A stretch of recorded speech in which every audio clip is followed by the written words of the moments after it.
पिपिदा ये देखो बड़ी एक कहानी बड़ी जो सुनानी पड़ी। मेरी राज्य में 12 वर्षों का अकाल पड़ गया, प्रजा त्राही त्राही करने लगी। उसी समय देवर्षि नारद का आगमन हुआ। देवर्षि नारद के कथनानुसार मैंने हल कर्षण किया, और जिस समय हल कर्षण कर रहा था तो हुआ क्या महाप्रभु कि हल चलाने लगे और मेघ छाने लगे, हल चलाने लगे और मेघ छाने लगे। हाल के फल से ये कन्या प्रकट हो गई। ये कहानी बड़ी जो सुनानी पड़ी। ये वही बालिका है भगवान सन्मुख जो शोभा पाती है।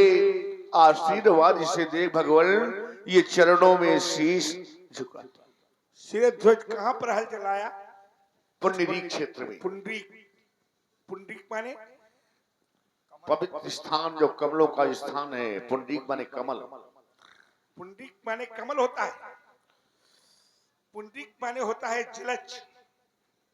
पुंडरीक माने क्या होता है? जलज। जलज। और जलज में ही कमल खिलता और है। जलज माने, अरे देखिए ये तो पर्यायवाची है। नहीं, पर्याय तो है उसका। देखिए अर्थ देखिए, जलज माने जलधन जा, जलधन जा। जहां जिसका जन्म जल में हो, जिसका जन्म जल में हो, उसका नाम है जलज। पुंडरीक क्षेत्र में आपने हल को चलाया, अकाल पड़ गया, बालिका मिल गई। बालिका का नामकरण किसने किया? देवर्षि नारद जी ने। बहुत अच्छा नामकरण किया बालिका का, शिरध्वज।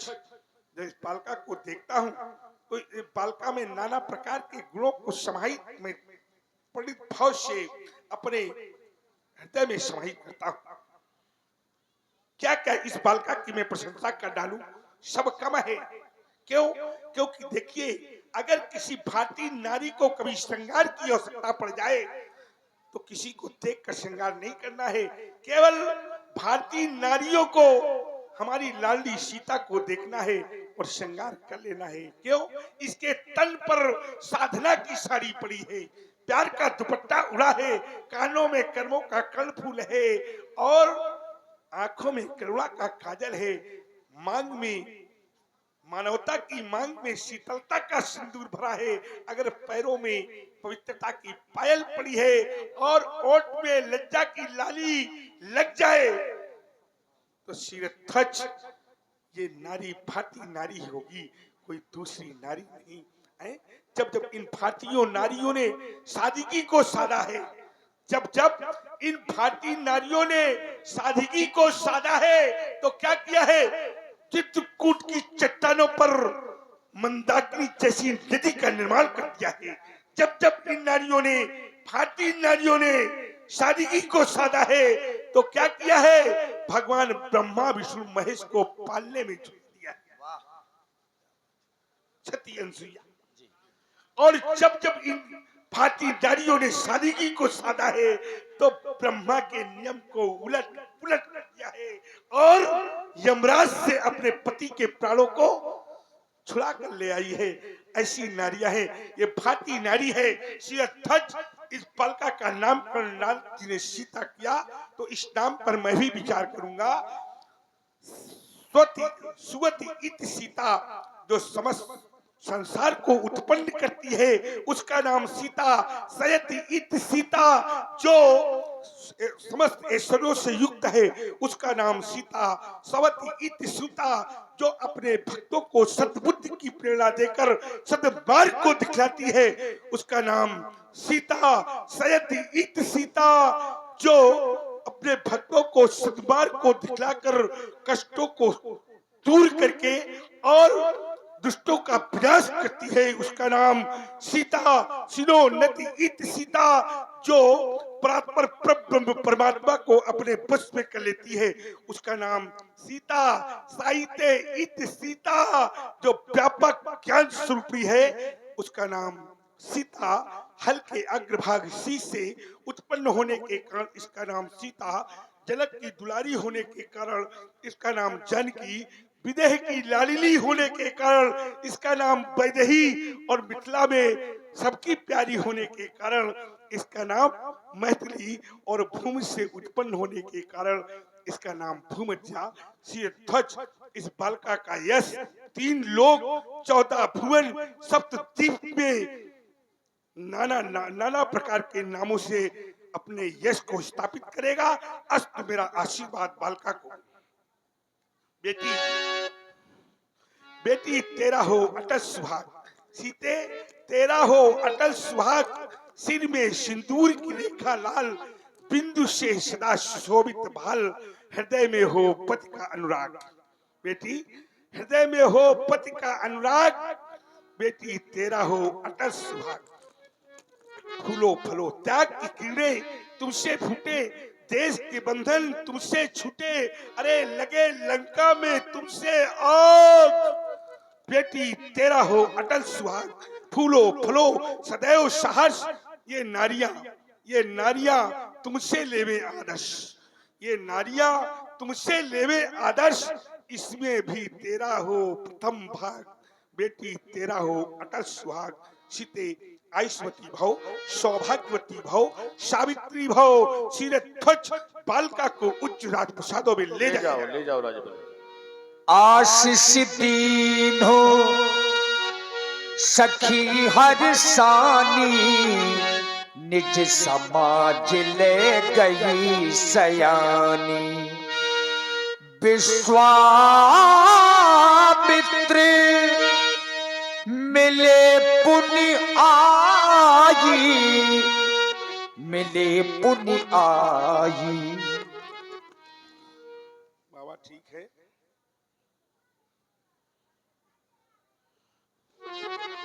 बाबा आप कुशल से तो हैं।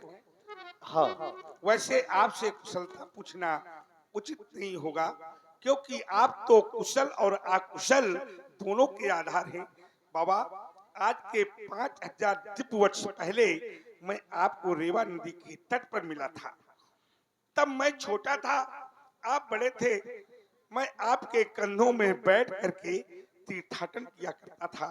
एक स्थान से दूसरे स्थान, एक तीर्थ से दूसरे तीर्थ तक मैं आपके कंधों में बैठ करके अभी कमजोर नहीं हुए। तीर्थाटन करता था। नहीं इच्छा है तो बिल्कुल तो बैठ बाबा सकते हैं। मैं विचार करता हूँ कि पहले कंधों में बैठता था, क्या दोबारा बैठूं क्या? बिल्कुल, तुम कल भी मेरे लिए वही थे और आज भी मेरे क्या लिए बात वही है। हो।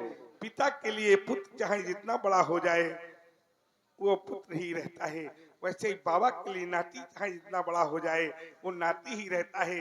जब छोटा होता है नाती तो बाबा के कंधों में बैठकर वो घूमता है, लेकिन जब वही नाती बड़ा हो जाता है तो बाबा के लिए कंधा बन जाता है। क्या बन जाता है? स्वयं कंधा बन जाता है। कैसे? बाबा वयोवृद्ध हो जाते हैं, बाबा को दिखाई पड़ना कम दिखाई पड़ने लगता है, बाबा के हाथ पैर हिलने लगते हैं। बाबा को कहीं जाना होता है, दौड़कर नाती आता है, बाबा से पूछता है कहाँ जाना था बाबा? बाबा कहते थे अमुक जगह जाना था। नाती क्या करता है? बाबा के हाथ को अपने कंधों पर रख लेता है। भैया जी अपने कंधों पर रख लेता है और बाबा आगे, नाती आगे आगे और बाबा पीछे पीछे। बाबा को गंतव्य स्थान पर कौन पहुंचा देता है? नाती पहुंचा देता है। बाबा और सब ठीक है ना? और सब ठीक है। सब चकाचक। हाँ अब सब कुशल मंगल है। राम सौमित्र लक्ष्मण ये भृगुनंदन भार्गव श्री परशुराम जी हैं। दोनों बंधु मिलकर के इन्हें प्रणाम करो। पद सरोज मेले दो भाई,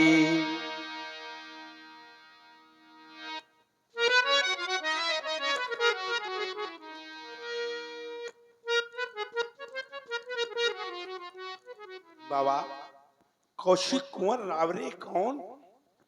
कौशिक, इसको बढ़ाइए, इसको ठीक कीजिए, बेस कम करो इसका,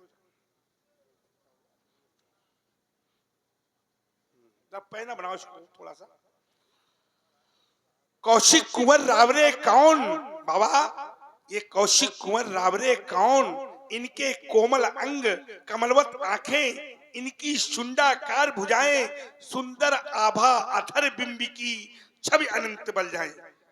बाबा क्या कहूं मैं इनकी सुंदरता, क्या कहूं मैं इनकी सुंदरता, लख लख देखकर मेरी बाणी होती मौन। कौशिक कुंवर रावरे कौन? बाबा विद्या से ये शून्य नहीं है, विद्या से ये शून्य नहीं है। कैसे जाना मैं कि विद्या से ये शून्य नहीं है?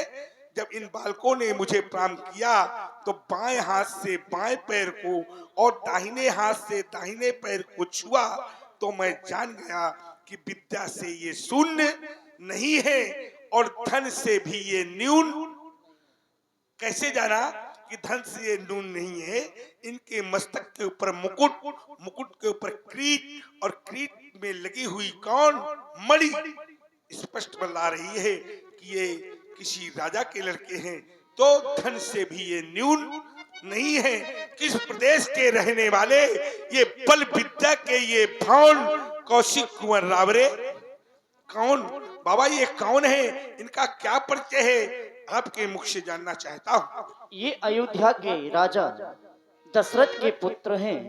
जो सांवले वर्ण में देख रहे हो इनका नाम राम है, और जो गौरांग वर्ण में देख रहे हो इनका नाम लक्ष्मण है।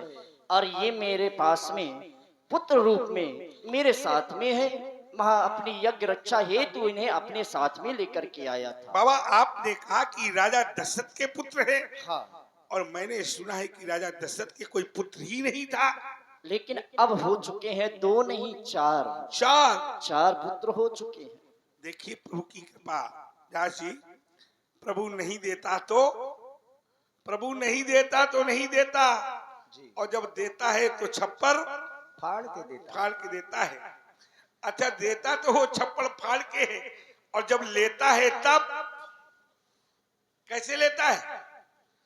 चमड़ी उधेड़ के लेता है। अच्छा चमड़ी उधेड़ के वो न ले, इसके लिए हमें क्या करना पड़ेगा? इसके लिए हमें करना पड़ेगा, क्या करना पड़ेगा? तो हमारी 10 फिर मनुष्य स्मृत की ओर जाती है। मनुष्य स्मृत का वो सूत्र कहता है, यदि आप अपनी कमाई का दशांश, कितना दशांश, एक शब्द सुना होगा दशांश, अगर आप जो है अपनी कमाई का दशांश भगवान के कार्यों में लगाते हैं तो आपको कभी भी खाल उधेड़ने वाली नौबत नहीं आएगी। अगर आपने 100 रुपए पैदा किए तो उनमें से 10 रुपए भगवान के कार्य के लिए निकाल देना चाहिए। भगवान की रामलीला, भगवान की श्री राम कथा, भगवान की श्रीमद् भागवत कथा, कन्या भोज, मंदिर का निर्माण इत्यादि जगह ये पैसा लगा देना चाहिए।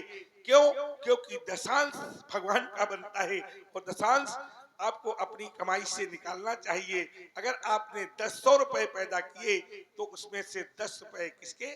भगवान के लिए अलग निकाल देने चाहिए। अगर आपने 1000 पैदा किए तो 100 रुपए निकाल देना चाहिए। 10,000 पैदा किए तो 1000 निकाल देना चाहिए। ये दशांश भगवान का है, और जो भगवान के दशांश को निकालता है उसे न तो कभी कोई कष्ट होता, उसे न कभी रोग होता, न उसके जीवन में कभी कष्ट का विषय तैयार होता। सब कुछ अपने आप भगवान देखते हैं, क्योंकि भगवान के लिए आप दशांश क्या कर रहे हैं? अपनी कमाई से निकाल रहे हैं। अच्छा ये राजा दशरथ के पुत्र हैं। राजा दशरथ के 4 पुत्र, 4 पुत्रों में 2 पुत्र आपके पास और 2 पुत्र अयोध्या में। अयोध्या में। इन बालकों का क्रम संख्या में क्या परिचय है? ये ज्येष्ठ पुत्र है। जो सांवले वर्ण में देख रहे हो ये ज्येष्ठ पुत्र राम है, अच्छा ज्येष्ठ पुत्र राम है। और जो वो गौरांग वर्ण में देख रहे हो वो सुमित्रा नंदन तीसरे क्रम का पुत्र लक्ष्मण है। अच्छा तीसरे क्रम का है। 1 और 3 आप ले आए, 2 और 4 आप छोड़ आए। बाबा बहुत चतुर हो। ये मांगने अयोध्या गए थे? बिल्कुल। और कहीं से काम नहीं चल रहा था? नहीं, क्यों? क्योंकि मुझे इन्हीं की आवश्यकता क्योंकि थी। बार बार आप अयोध्या मांगने क्यों पहुंच जाते हो? बार बार आप अयोध्या ही मांगने क्यों पहुंच जाते हैं? एक बार अयोध्या और गए थे मांगने के लिए, आप गए थे? हाँ, गए थे तो राजा को क्या बना दिया था? उस समय गए थे जिस समय राजा हरिश्चंद्र थे, राजा हरिश्चंद्र थे, तो उस राजा को क्या बना दिया था आपने? भिखारी। भिखारी नहीं, डोम बना दिया था। डोम। क्या? डोम बना दिया था उस राजा को। उसके पुत्र रोहित को बिकवा दिया था, उसकी पत्नी तारा को बिकवा दिया था आपने। अब उस राजा को बना दिया था आपने डोम। अब इनको क्या बनाओगे? इन्हें बनाने की आवश्यकता नहीं, ये तो बने बनाए हैं। बने और बनाए। जिसके लिए मैं अपने साथ में ले आया हूँ, वो कार्य की पूर्ति हुई ये मेरी। बात को मैं अभी नहीं मानूंगा।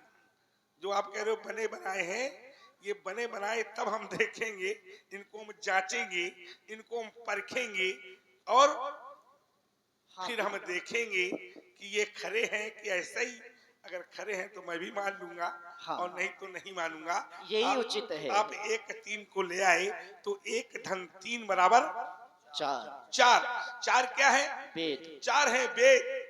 और वेद विद धातु से बना है। वेद माने, वेद का शाब्दिक अर्थ क्या है? वेद। लोग कहते हैं वेद क्या है? वेद, वेद माने, अगर कोई पूछ दे वेद माने, तो वेद माने होता है ज्ञान। और किस शब्द से बना है? विद धातु से बना है। तो वेद माने ज्ञान। अच्छा, वेद 4 वेद ले आए, और 4 वेदों को, 4 वेद कौन कौन से हैं? ऋग्वेद, यजुर्वेद, सामवेद, और एक वेद है अथर्ववेद। ये अथर्ववेद जो है, ये हमारे बाबा लाए थे अथर्वा। नहीं, वेद पहले 3 ही थे। ये अथर्वा हमारे बाबा जो थे, वो चौथा वेद लाए थे। उस वेद का नाम था अथर्ववेद। 4 वेद। 4 वेदों में, वेदों को 3 कांडों में बांटा गया। कर्म कांड, उपासना कांड और ज्ञान कांड। 3 कांडों में बांटा गया। अच्छा, 3 कांडों में कितनी ऋचाएं हैं? 4 वेद हैं। 4 वेदों में कुल ऋचाएं कितनी हैं? 1 लाख ऋचाएं हैं। कितनी है? 1 लाख ऋचाएं हैं। और 4 वेदों को 3 कांडों में बांटा गया। कर्म कांड, उपासना कांड और ज्ञान कांड। कर्म कांड में 80,000 ऋचाएं हैं।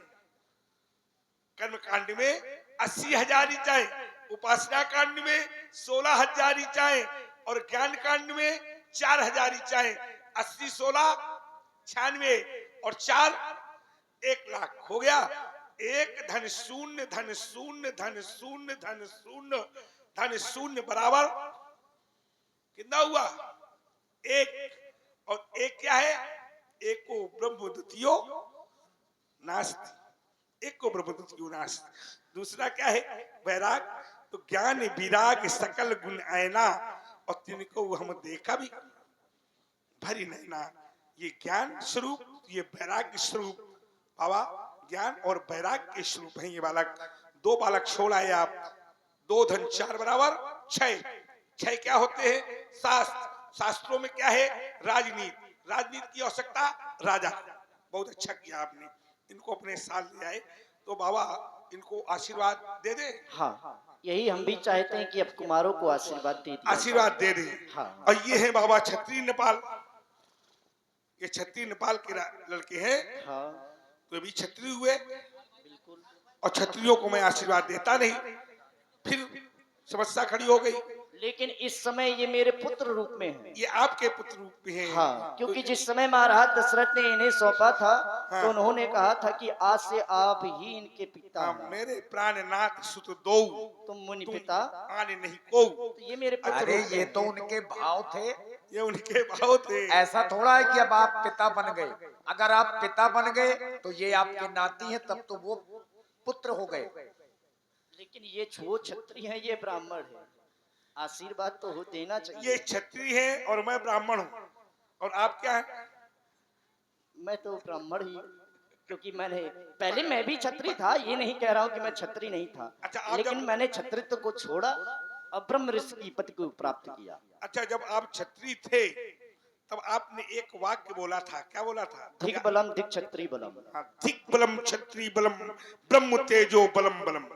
एक डंडे से हार गए थे। एकेन दंडे नहनते हैं, एक डंडे से हार गए थे आप। हाँ हार गए थे बिल्कुल। और जब आपने कहा था धिक्कार है क्षत्रियों का बल ब्राह्मण के बल के आगे, यही कहा था आपने। हाँ तो बाबा जब क्षत्रियों के बल को आप धिक्कार कह रहे थे तो फिर इस क्षत्रियों के पास मांगने के लिए क्यों पहुंचे? मैंने चिंतन किया था, मैंने विचार किया था, मैंने चिंतन जो किया और जो मैंने देखा हाँ, उस उद्देश्य से मैं इन्हें अपने साथ में लाया हूँ। चिंता न करिए, आप भी समझ जाएंगे। अच्छा। हाँ, आने वाले समय में आप भी समझेंगे जो मैंने समझा। मैं अयोध्या ऐसे ही नहीं गया था, मैंने विचार किया था। तब मुनि वर्मन की ने विचारा, जो विचार किया, जो मैंने देखा वही देख करके इन्हें लाया। रही धिक बिलम धिक छत्री बलम, तो मैंने अपने छत्रित्व को धिक्कारा था कि आज मुझे धिक्कार है कि मैं एक ब्राह्मण से हार गया। ऐसे छत्ते मैं ही अकेला नहीं, मेरी सारी चतुरंगिनी सेना पराजित हो गई देखिए, केवल एक ब्राह्मण से। जिस ब्राह्मण से आप हार गए वो आचार्य महाराज वशिष्ठ जी। हाँ, हाँ, उसी आचार्य। ब्राह्मण ने आपको ब्रह्मर्षि की पदवी दी। बिल्कुल। किसने दी? चाहते हैं कुमारों को आशीर्वाद दिया जाए। आशीर्वाद दे दे। हाँ बिल्कुल। अल्लो मान लो इनको आशीर्वाद मैंने दे दिया और थोड़ी देर में ये भस्मासुर बन गए, तब ऐसा क्यों, ऐसा क्यों सोच रहे हैं कि इन्हें ऐसा मैं आशीर्वाद दे दिया ऐसा और मैं हो जाए? इसलिए सोच रहा हूँ कि क्षत्रियों पर विश्वास करना मेरे लिए थोड़ा कठिन है, ठीक है? क्योंकि अगर क्षत्रियों ने अपना कार्य अच्छे ढंग से किया होता तो मैंने प्रश्न को धारण नहीं किया होता। एक बार आप मेरे पास भी आए थे और आपने कहा था कि समुद्र मुझको तपस्या करने में व्यवधान उत्पन्न कर रहा है, कहा था। तो मैंने क्या किया था? मैंने अपने प्रश्न का प्रहार किया था समुद्र के ऊपर और समुद्र 17 योजन पीछे हट गया था। कितने योजन? 17 योजन। एक योजन में कितने कोस होते हैं? 4 और 17 चौको 68 कोस पीछे हटा दिया था मैंने। किसको? समुद्र को। तो बाबा एक बार आते मेरे पास और बताते कौन आपको परेशान कर रहा है, दोबारा तो परेशान करने का वो बात ये है महाराज, वैसे तो रावण पूरे संसार को परेशान कर रहा है। हाँ आपने कुछ नहीं किया। किया। जी क्या किया? मैंने किया।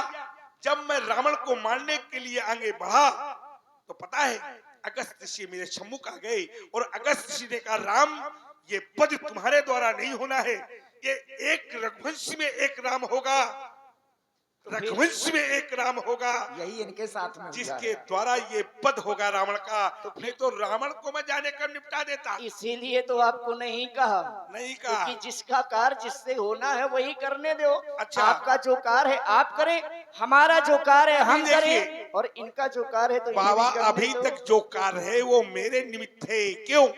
क्योंकि एवं भगस विश्वात्मा भगवान हरि ईश्वरा अवतिलम परम भारो भुवो आन बहुओ न पाला। ऐसा कोई संसार में नहीं है जो हमसे पराजित न हुआ हो। सत्य है। जो मेरे सन्मुख आया है मैंने उसको पराजित किया है, किया है। बिल्कुल किया। कोई नहीं बचा माई का लाल जो मेरे सन्मुख आकर के ताल ठोकता। आपने तो पृथ्वी को जीता है और जीत करके भी दान में दिया दान है। दिया है, एक बार नहीं 21 बार। संकल्प भी आपने कुछ किया था। ये रात्रि में नहीं रुक सकते। नहीं रुक सकते। ये हमने कश्यप जी को वचन दिया है। जब मैं 21वीं बार पृथ्वी को दान में दे रहा था तो कश्यप ने मेरा दान लेने से मना कर दिया था।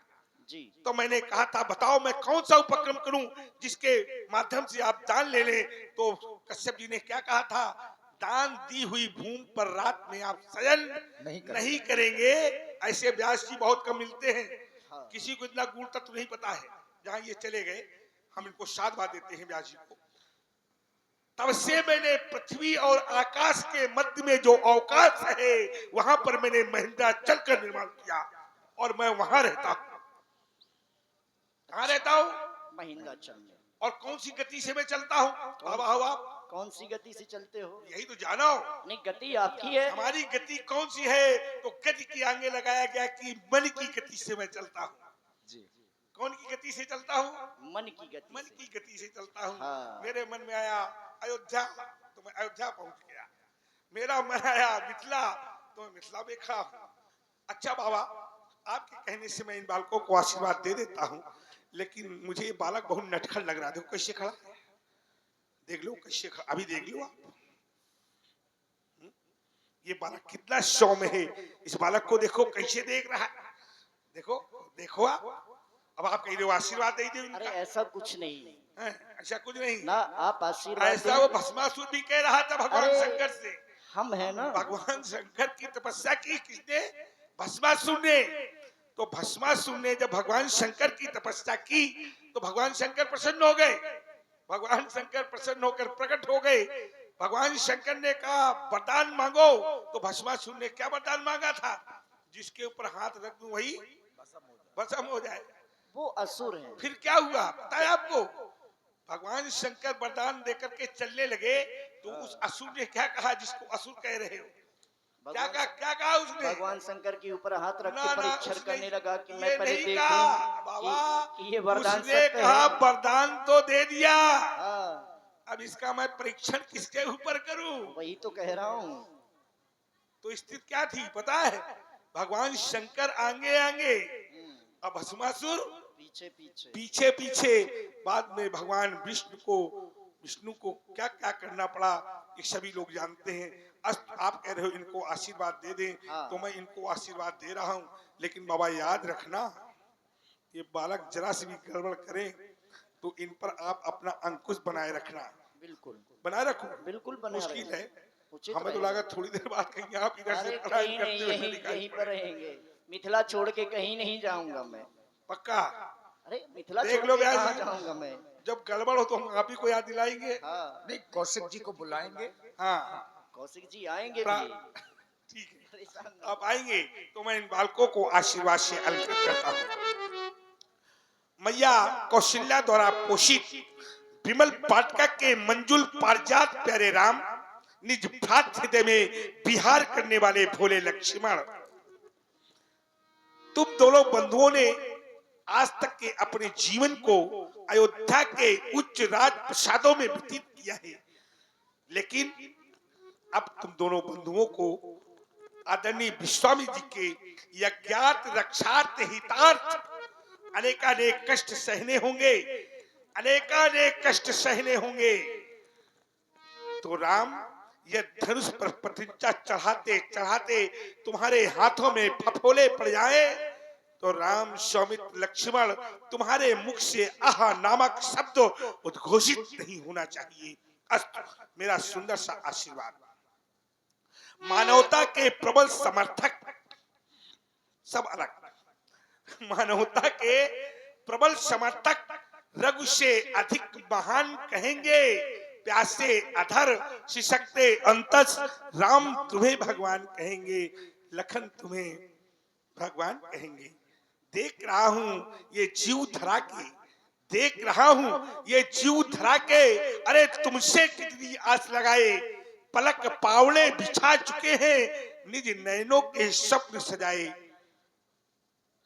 राघव, उन सपनों की सौगंध तुम्हें है, उन सपनों की सौगंध तुम्हें है, अनाचार का नाम मिटाना और कोमल कलियों को जो घेरे उन पुरुषों पर पक्ष ठाना। अरे पाकर तुमको हुए साहतक ये मेरे वरदान कहेंगे, प्यासे अधर सिसकते अंतस राम तुम्हें भगवान कहेंगे, लखन तुम्हें भगवान कहेंगे। महिमा महिम, महिमा महिम, तुम्हारी महिमा का अवमान न होगा। युग बीतेंगे, युग बीतेंगे, किंतु तुम्हारी चर्चा का अवसान न होगा।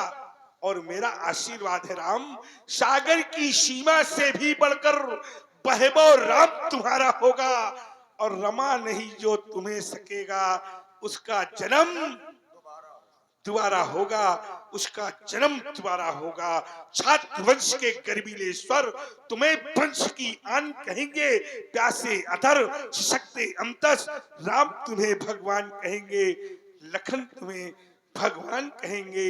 राजपुत्री बम वाक्यम त्रिलोकस्नातना अर्षन्मुख जयम प्राप्ति, दीर्घायु राम लक्ष्मण। ले जाओ बाबा, शीघ्र इन बालकों को मेरे सम्मुख से ले जाओ।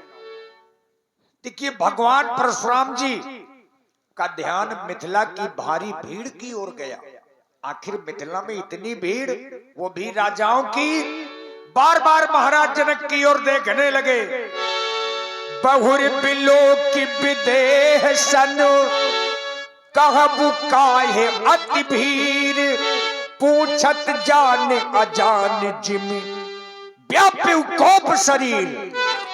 शीरध्वज, ये तड़क फड़क कैसी विदे, ये तड़क फड़क कैसी विदे, तोड़ास से सजी हुई हर गली गली हर गेगे, ये तड़क फड़क कैसी विदे, ये मंचावलियां सजी हुई, इन पर बैठे महिपाल लाल, अब होता है किनका इंतजार, सब है चिंतित, सब है बेहाल, सभा भवन लक भूल रहा परम पुरंदर का प्रसाद, सुषमा मानो महिमंडल की रगदी साजलाल, रचना रचने में तू सदेह, उत्तर देने में क्यों विदेह, मिथिला की सौंदर्यता में अद्भुतपूर्व परिवर्तन कैसा, शीघ्राशीघ्र मुझे अवगत कराए। समाचार कही जनक सुनाए, जही कारण मही पे सब आए। इन महिपालों के आने का सिर्फ एक कारण है महाप्रभु, और वो कारण है मेरी बेटी सीता। उठा लिया आज गौ सीता ने, यह देख के धीरज छूट गया, और जिस पर मैंने ये प्रण कर डाला, क्या प्रण कर डाला, और जिसमें ये आज गो टूट गया। सुनत बचन फिर अनत निहारे, देखे चापो खंड मही डारे। शीरध्वज, तुमने ये क्या करवा डाला, ये भगवान शंकर के पिनाक को तोड़वाकर चाप खंड मही डारे क्यों?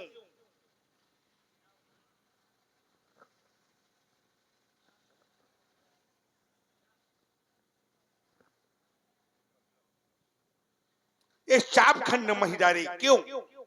क्या तुम्हारे राज्य में 5 गज भूमि नहीं थी शीरध्वज, जहां पर तुम इनकी इस्मत इसलिए बनवा करके तुम इनको श्रद्धांजलि समर्पित कर देते?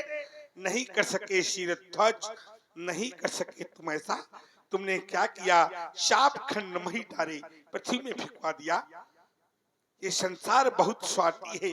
जब आपके पूर्वज देवरातस सहस्त्रम ससायकम, देवराज को भगवान शंकर इसको दे रहे थे, उस समय मैया पार्वती ने रोका था, कहा था भगवान इसको सांसारिक लोगों को, सांसारिक लोगों को इसको मत दो भगवान। भगवान शंकर ने पूछा था क्यों, तो मैया ने कहा था संसार के लोग बड़े स्वार्थी होते हैं। क्या होते हैं? बहुत स्वार्थी होते हैं।